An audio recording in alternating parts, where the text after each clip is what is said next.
everyone, it's Maki here. I hope you're enjoying Gundam, the witch from Mercury. The new episode will be released soon. I'm excited.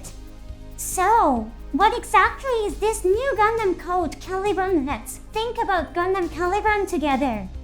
What does Calibarn mean? The first thing that comes to mind is Holy Sword Calibarn. Sometimes it's used to refer to the Holy Sword Excalibur. It's an interpretation based on its original name. I want you to pay attention to the opening theme song of Season 1. It's originally a song by a Japanese artist, so the lyrics were in Japanese. The lyrics go until the braid hidden in your heart breaks the chains. What if we think of the ambitions of the masked woman Prospero as the chains binding Selecta's life? Let's also observe the scenes where this song is sung. Selecta is shown next to the destroyed Gundam Ariel. Gundam Ariel is an important presence for Selecta. It's like a family to her, but it's also a crucial element in Prospero's plan. We could say it's an entity that binds Selecta's life. Let me add one more piece of information. The title of the opening theme song for Season 2 is Slash. How do you feel about these depictions? We can also interpret it as the result of Gundam Calibarn breaking the chains. And here's another perspective. Do you know the playwright named Shakespeare? He's a historical figure. The character named Caliban appears in his work The Tempest. It was also mentioned in the story of Gundam the Witch from Mercury. They described Gundam Calibarn as a being given the name of a monster. Caliban is a person who has a monstrous appearance. One day a person named Prospero is exiled to the island where Caliban lives.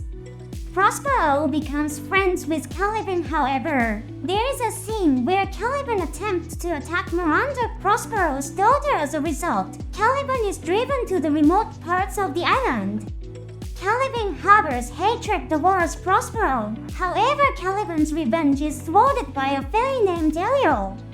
Let's observe the name of the character Prospero in this story. The story was originally published as a novel and later adapted into a movie after a long period of time.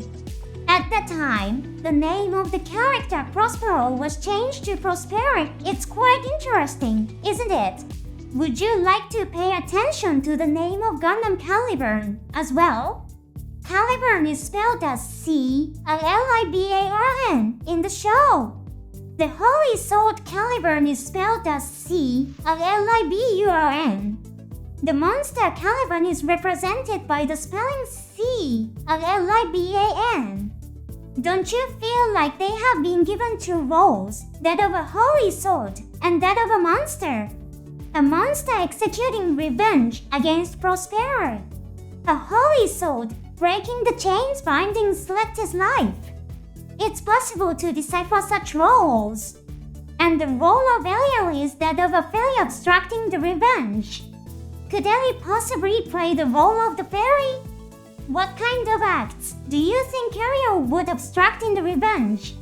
Is it revenge against Prospero as she departs from Selecta? Or is it revenge named Quiet Zero that Prospero executes against the entire world? Or perhaps it's both.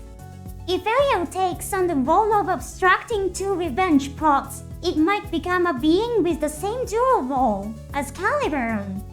What are your thoughts? This program contains many of the speculations I made. The Gundam series, which can be enjoyed from an academic perspective, is truly amazing. Well then, let's meet again in the next lecture. Lastly, I have some exciting information to share with you.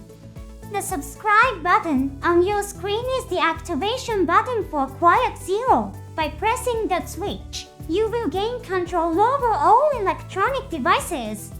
Will you press the switch? What action will you choose? I'm looking forward to it. Take care now.